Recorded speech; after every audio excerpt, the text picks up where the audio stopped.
Et oui, ce slogan, on en rigolait tout à l'heure, mais il a bien marché. Les antibiotiques, c'est pas automatique, c'est ce qu'on retient, mais il y a plein de choses à savoir. Il a bien marché un moment, mais malheureusement, il marche de moins en moins parce qu'on le sait, il faut être pédagogue avec les gens et leur répéter plusieurs fois les choses. Et même pour nous, c'est important de se souvenir des bons gestes et des bonnes attitudes à adopter, notamment en santé.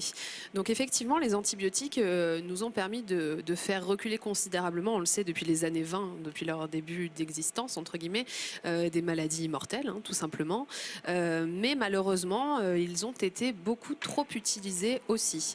On a aujourd'hui beaucoup de problèmes qui se posent parce que dans les hôpitaux, on a eu une utilisation en masse, parce qu'on a aussi une utilisation en masse au niveau des animaux, tout simplement. Donc on mange beaucoup de viande et beaucoup d'animaux qui ont eux-mêmes ingéré beaucoup d'antibiotiques. Donc effectivement, on se retrouve face à une situation où l'Organisation mondiale de la santé a alerté le grand public depuis l'automne dernier, depuis novembre dernier, en expliquant qu'on se retrouvait face aujourd'hui à des pathologies qui étaient traitées autrefois avec des antibiotiques, mais qu'il était de plus en plus compliqué en fait d'utiliser ces antibiotiques pour traiter ces pathologies.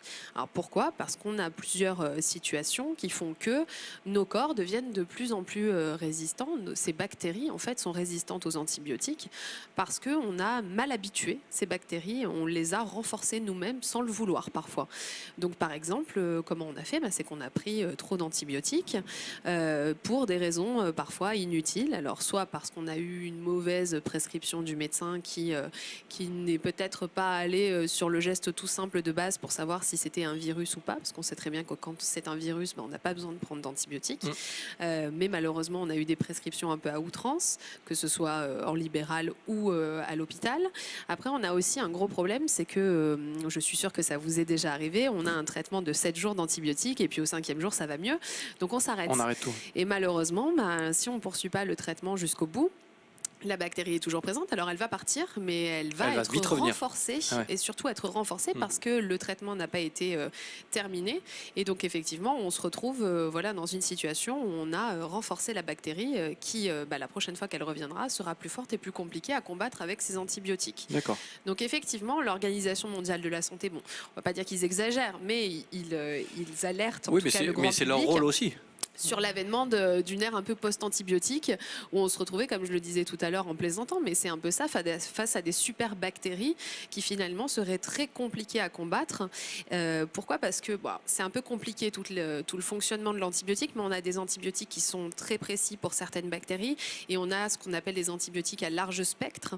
Et donc généralement, on va utiliser un antibiotique à large spectre parce que soit on n'aura pas le temps de faire une analyse pour savoir quel type de bactéries, etc. Donc on va prescrire toujours le même type d'antibiotique. Et malheureusement, un antibiotique très précis aurait été parfait pour cette bactérie, tandis que le large spectre, lui, il peut tuer plein d'autres bactéries. Mais il y a le problème aussi en sens inverse, c'est quand tu arrêtes les antibiotiques un peu trop tôt, et quand parfois tu peux contracter de nouveau la maladie ou croire que tu la contractes, et tu vas ressortir ta vieille boîte d'antibiotiques en pensant que ça va te soigner, et parfois ça c'est un geste et ça n'ira pas, qui peut être même dangereux. Parce qu'effectivement on a beaucoup de gens aujourd'hui qui font de l'automédication. Je connais même des personnes dans mon entourage qui disent aux médecins prescrivez-moi quand même une boîte d'antibiotiques au cas où. Oui, mais au cas où, malheureusement, après on peut pas. Oui, si on vous la prescrit pas, c'est que le cas ne s'y prête pas. Donc, mais souvent quand tu sors de chez le médecin que t'as pas tes médicaments, t'es déçu. Oui. Il y a des sondages, il y a des études qui le montrent, je te jure que c'est vrai. Tu vas chez le médecin, mais il dit tout va bien, vous prenez juste le truc. Elle a raison, Coralie. Tu sors de là, t'es déçu. Pour parler d'autres pays dans le monde aussi qui ont moins accès aux antibiotiques, on a aussi un problème de ces personnes-là qui contractent des pathologies graves et qui peuvent avoir accès à des médicaments qui sont frelatés ou qui ne sont pas bons. Et donc du coup, là aussi, le fait que le corps finisse par quand même arriver à combattre la bactérie lui-même, il aura eu beaucoup plus de mal que s'il avait été aidé par les antibiotiques, mais il a réussi. Et donc du coup, c'est vrai que la bactérie peut être encore plus importante et plus puissante à l'arrivée. Oh là là. Mais cette semaine, ils ont été en forme. Tu prononces bactérie, boum. Molinari. Bactérie, Molinari. Va savoir. C'est incroyable. Que veut Rémi? Vous voulez conclure après Rémi? Allez, après Rémi. Rémi Molinari. Oui. Qu'on appelle la bactérie dans le métier. Comment ça va? Très bien. Il est dans son fauteuil, il n'a pas bougé de la semaine.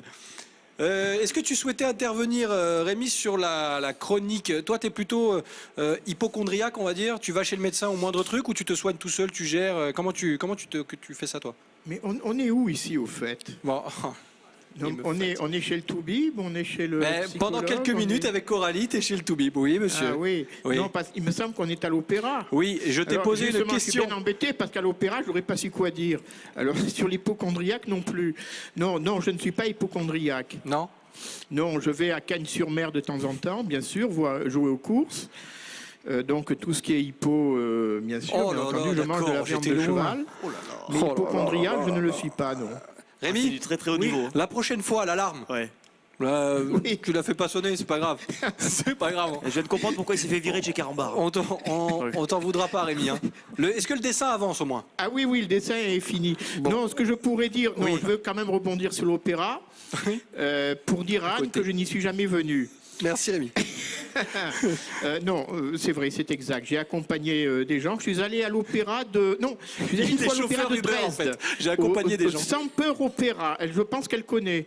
Le Semper Opéra à Dresden, en Allemagne. Ah, je ne sais plus ce que j'étais allé voir.